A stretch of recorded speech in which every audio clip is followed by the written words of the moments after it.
Pemirsa, kita sudah sampai di ujung acara. Sekarang kita dengar pakar hukum tata negara Dr. Refli Harun. Ya, terima kasih Bang Garni. Ibu-ibu dan bapak sekalian, Assalamualaikum warahmatullahi wabarakatuh. Salam sejahtera bagi kita semua. Dari tadi sampai sekarang yang keluar ayat semua. Jadi Ustadz semua yang keluar ya. Terakhir ini saya mau keluar ayat, tapi ayat konstitusi ya, ayat konstitusi sama ayat undang-undang. Jadi sebenarnya begini, pertama mengenai pembatasan ya, saya ingin memberikan legitimasi dan juga biar masyarakat tidak salah sangka juga ya kan. Saya termasuk orang yang mendukung juga pelarangan mudik ya. Awalnya sebenarnya ketika kondisi tidak darurat harusnya mereka dibolehkan mudik, tapi ada sterilisasi dulu, ada perlakuan yang karantina di wilayah dan lain sebagainya. Tapi kan sekarang sudah kadung. Kita ini kondisinya sudah maju kena, mundur kena. Jadi pilihan-pilihannya menjadi sulit, dilematis, karena memang ada keterlambatan dalam penanganan, antisipasi.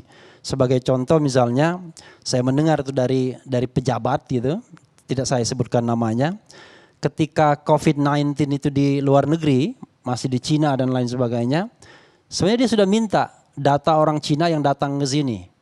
Ada datanya di imigrasi dan lain sebagainya, tapi kita tidak tahu di mana orang itu tinggal. Jadi tidak bisa dalam pengawasan misalnya. Jadi kalau kita flashback memang selalu ada yang namanya ya mungkin kelalaian-kelalaian. Sampai kemudian kita sadar bahwa ini bahayanya minta ampun begitu. Nah, pembatasan-pembatasan itu Bang Karni, ibu-ibu dan bapak-bapak sekalian, sebenarnya itu adalah pelanggaran HAM, pembatasan HAM sebenarnya. Karena saya misalnya merujuk pasal 27 ayat 1 Undang-Undang nomor 39 tahun 1999 tentang hak asasi manusia. Bahwa yang namanya pergerakan itu dari suatu tempat ke tempat lain itu adalah hak asasi manusia. Nah, tetapi kan kita tahu bahwa konstitusi mengatakan hak asasi manusia itu bisa dibatasi kalau untuk kemaslahatan, kalau untuk tertib social order dan lain sebagainya. Tetapi pembatasannya itu harus dalam undang-undang. Tidak boleh dalam semata-mata misalnya peraturan Menteri Perhubungan 25 itu. Tapi itu pun saya kasih legitimasi. Kenapa? Pembatasannya tetap dalam undang-undang karena tindakan-tindakan untuk membatasi itu sudah diberikan undang-undang ketika dinyatakan dua statement, yaitu darurat kesehatan masyarakat berdasarkan undang-undang tentang kekarantinaan kesehatan dan darurat bencana nasional berdasarkan undang-undang tentang penanggulangan bencana nasional. Jadi legitimasinya sudah ada karena dalam kondisi darurat tersebut, misalnya darurat kesehatan masyarakat, boleh mengambil tindakan-tindakan pembatasan. Nah, tindakan-tindakan pembatasan itulah yang namanya karantina rumah, karantina wilayah, karantina rumah sakit, termasuk juga PSBB, pembatasan sosial berskala besar. Jadi undang-undang sudah menyediakan pembatasan itu yang dalam kondisi normal tidak boleh dilakukan karena melanggar HAM. Tapi dalam kondisi darurat maka boleh dilakukan karena ada pembatasan. Nah, ini ayat kauniyahnya, ya, bukan Qur'aniyahnya. Tetapi persoalannya adalah, kan kita juga harus patuh Bang Karni dengan undang-undang yang ada. Jadi jangan sampai kita mengambil sisi enaknya saja dari undang-undang yang ada. Kita terapkan soal mudik. Berarti mudik itu legitimasinya, saya lihat Permen Hub 25-nya, dia mendasarkan kepada undang-undang tentang kekarantinaan kesehatan, yaitu Undang-Undang nomor 6 tahun 2018. Kita lihat di sana. Legitimasi untuk membuat orang tidak boleh keluar dalam satu wilayah. Kan begitu? Legitimasinya adalah karantina wilayah. Karena kalau dia PSBB itu kan pembatasan sosial berskala besar, itu hanya membatasi pergerakan, tapi dia tidak lockdown, tidak mengisolasi. Jadi legitimasinya adalah di karantina wilayah. Hanya memang kalau karantina wilayah sekali lagi, undang-undang itu punya pesan. tolong ibu-ibu dan bapak-bapak sekalian, kalau mau karantina wilayah, ya yang di karantina itu dikasih makan. Kebutuhan dasarnya, kebutuhan pokoknya, bahkan termasuk hewan peliharaannya segala. Jadi harus dipastikan. Nah masalahnya saya tahu karena saya juga ngobrol dan lain sebagainya. Memang susah kita kalau misalnya mau melakukan gerakan yang semacam lockdown itu. Tapi jangan lupa keberhasilan PSBB itu salah satunya ditentukan mereka yang melakukan lockdown swasta. Benar nggak Bang Garni? Mereka yang tidak berpergian. Seperti saya misalnya, saya sudah 20 hari di rumah. Jadi waktu 3 minggu yang lalu diundang Bang Karni, itu saya keluar, malamnya saya ke acara TV lain, sudah itu saya nggak pernah keluar lagi. Dan saya kira banyak di Jakarta orang seperti itu. Jadi kita tidak boleh membenturkan antara terminologi isolasi, lockdown dengan PSBB. Kenapa? Pemerintah tidak mampu melakukan lockdown itu bukan karena masyarakatnya yang tidak mau. Saya pikir. Karena pemerintahnya tidak mampu melakukan itu. Coba kalau pemerintahnya mampu misalnya menjamin semua orang bisa makan, ya orang dengan sukarela. Lalu kemudian mungkin ada masalah-masalah yang harus kita hadapi kalau dia misalnya huniannya terlalu katakanlah tidak layak misalnya. Katakanlah cuma berapa square meter. Ya pemerintah bisa mengatasinya untuk menyediakan tempat-tempat lain untuk sementara ketika lockdown itu dilakukan. Tapi kan kita paham masalahnya adalah pemerintah nggak mampu. Pemerintah tidak mau melakukan hal yang agak radikal karena dia berhitung dampak sosial ekonominya. Kemampuan pemerintah untuk deploying misalnya bahan pokok patut kita ragukan juga. Sehingga yang terjadi dikhawatirkan ada riot jadinya, kerusuhan dan lain sebagainya. Jadi bukan karena pilihan lockdown itu pilihan yang buruk. Jadi terkesan kok seperti dimusuhi. Kalau ibu-ibu dan bapak-bapak sekali mau memusuhi lockdown, ya musuhin orang yang sedang di rumah. Yang gak pergi kemana-mana itu lockdown yang dia lakukan. Yaitu dia mengisolasi diri, mengkarantina di rumah sendiri. Tapi ada karantina yang lebih luas, namanya karantina wilayah. Nah karantina wilayah itulah legitimasi untuk melarang mudik. Artinya kita melarang orang keluar dari wilayah DKI dan wilayah-wilayah lainnya karena kita punya legitimasi ini sudah dinyatakan sebagai darurat kesehatan masyarakat. Cuma untuk legitimasi hukum itu saya sih sebenarnya agak menggarisbawahi ada ketidakpastian hukum yang muncul saat ini. Sebenarnya yang diterapkan ini darurat kesehatan masyarakat ataukah darurat bencana nasional? Kan dua-duanya dideklarasikan oleh Presiden. Darurat kesehatan masyarakat itu tanggal 31 Maret, darurat bencana nasional itu dideklarasikan tanggal 13 April kemarin. Kalau berdasarkan hukum kan lex posteriori derogat lex priori. Jadi hukum yang terakhir mengalahkan hukum yang terdahulu. Jadi yang eksis darurat bencana nasional harusnya kan begitu. Tapi kan masalahnya PSBB, kemudian lockdown wilayah dan lain sebagainya itu tetap dilakukan. Saya tanya tadi sama Pak Wiku, sebenarnya leading sektornya siapa sekarang?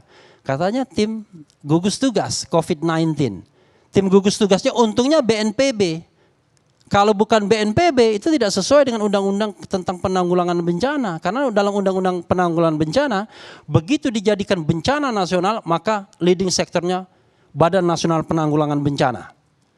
Tetapi di daerah saya tidak melihat itu ada Badan Nasional Penanggulangan Bencana daerah. Karena undang-undang itu mengatakan harus ada. Ada Pak Wiku? Ada ya? Ada. Kok nggak terlalu mendengar saya? Itu oke, tapi itu yang leading sektornya. Dan kalau sudah diterapkan bencana nasional, semua kita dianggap di dalam wilayah bencana yang potensial terdampak bencana.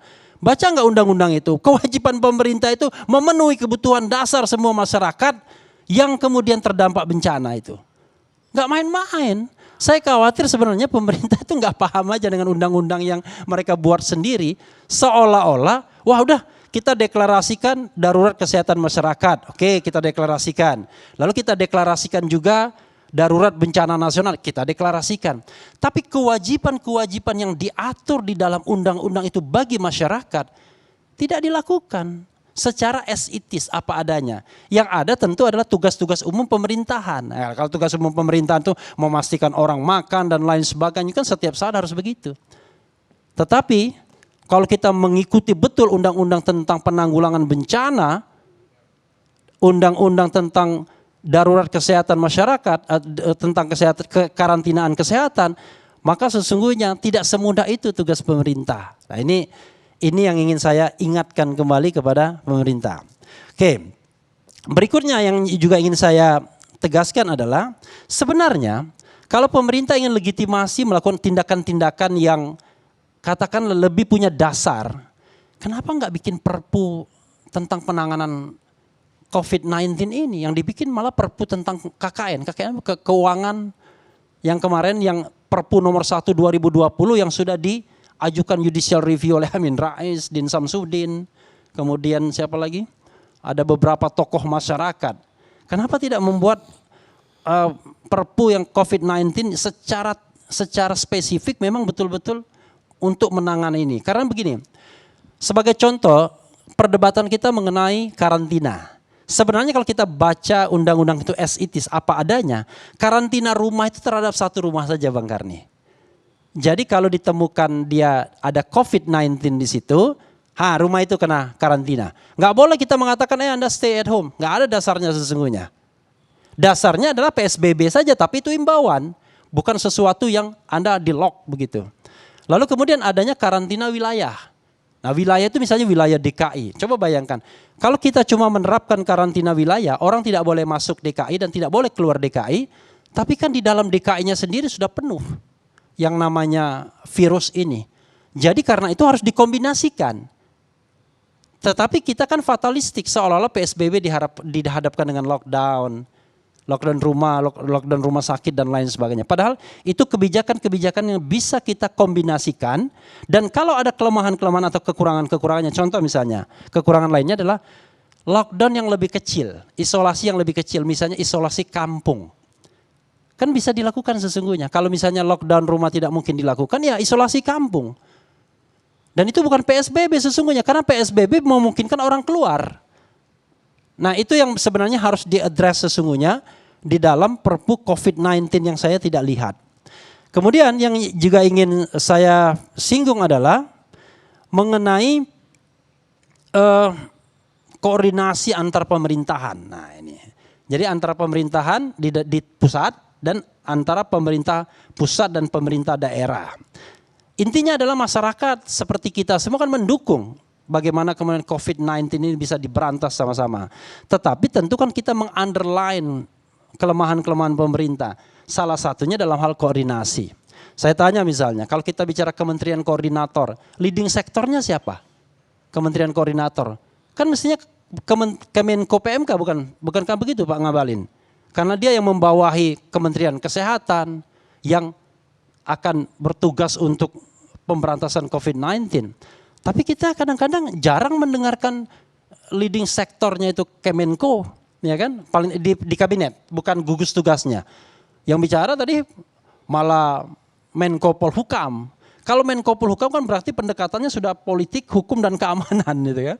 Jadi bukan lagi pendekatan bagaimana memberantas virus, tapi sudah pendekatan politik keamanan. Kadang-kadang juga Menko Maritim. Tetapi karena dia acting sebagai Menteri Perhubungan. Tapi jangan lupa ada kebijakan yang berbeda. Bahkan antara pemerintah pusat sendiri. Misalnya dalam kasus ojek online misalnya. Kementerian Perhubungan membolehkan, Kementerian Kesehatan tidak membolehkan. Saya ditanya wartawan, saya bilang begini. Kita harus bedakan dalam kondisi normal dengan kondisi yang tidak normal. Dalam kondisi normal, hal-hal seperti itu diatur oleh Kementerian Perhubungan.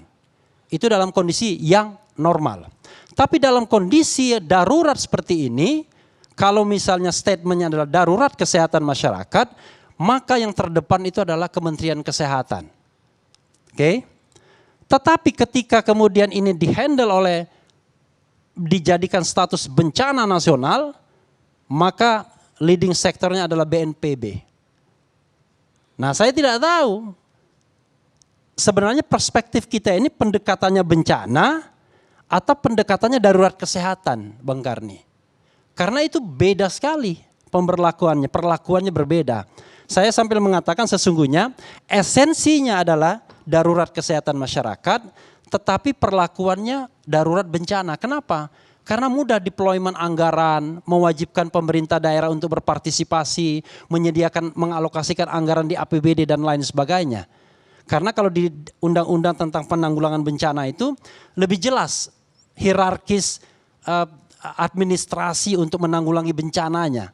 Tapi kalau di darurat kesehatan masyarakat tidak terlalu jelas. Karena kenapa? Saya membayangkan Bang Karni, memang orang hukum pun juga harus mengakui kadang-kadang, mungkin ketika darurat kesehatan masyarakat, undang-undang tentang kedaruratan itu dibuat, mungkin tidak membayangkan bahwa seperti ini bencananya itu. Jadi dia pikir mungkin ada satu penyakit yang kena di daerah tertentu itu bisa dikarantina, selesai. Dan mudah kita deployment makanan ke daerah tersebut karena kecil. Tapi kalau misalnya perspektifnya semua adalah darurat kesehatan masyarakat secara nasional, berarti semua orang harus dikasih makan oleh pemerintah. Pemerintah pasti nggak mampu. Akhirnya kan dipilihlah jalan tikusnya, yaitu tadi PSBB tapi aromanya ada karantina wilayah. Biar PSBB-nya kena, tetapi kemudian kewajiban untuk memberikan bahan pokoknya nggak kena. Nah, menurut saya khawatir kekacauan aturan ini membuat kemudian penanganan ini menjadi tidak efektif. Walaupun sebagai warga negara, saya tetap berharap bahwa mengaminkan doa Ustadz Ngabalin tadi yang mengatakan bahwa mudah-mudahan dalam bulan Ramadan ini selesai COVID-19. Satu lagi Bang Karni terakhir, dan kita jangan lupa juga koordinasi dengan pusat dan daerah. Saya merasa begini, dari sisi administrasi pemerintahan, dan ini kelemahan laten kita, ada distrust antara pusat dan daerah. Kalau ada bantuan, Bang Karni, bantuan bencana, bantuan apapun, termasuk juga pembagian sertifikat tanah dan lain sebagainya, pembantuan BLT dan lain sebagainya, pemerintah pusat selalu ingin tangani sendiri. Dia tidak mau melalui pemerintah lokal. Kenapa? Itulah susahnya, apalagi zaman musim pilkada begini. Karena takut diklaim sebagai upaya dia dalam menyalurkan bantuan. Nah, bagi pemerintah pusat kan sudah nothing tulus sekarang, sudah periode kedua kan nggak akan ada periode ketiga lagi. Jadi tidak perlu pencitraan, kan begitu saja Bang Karni. Assalamualaikum warahmatullahi wabarakatuh.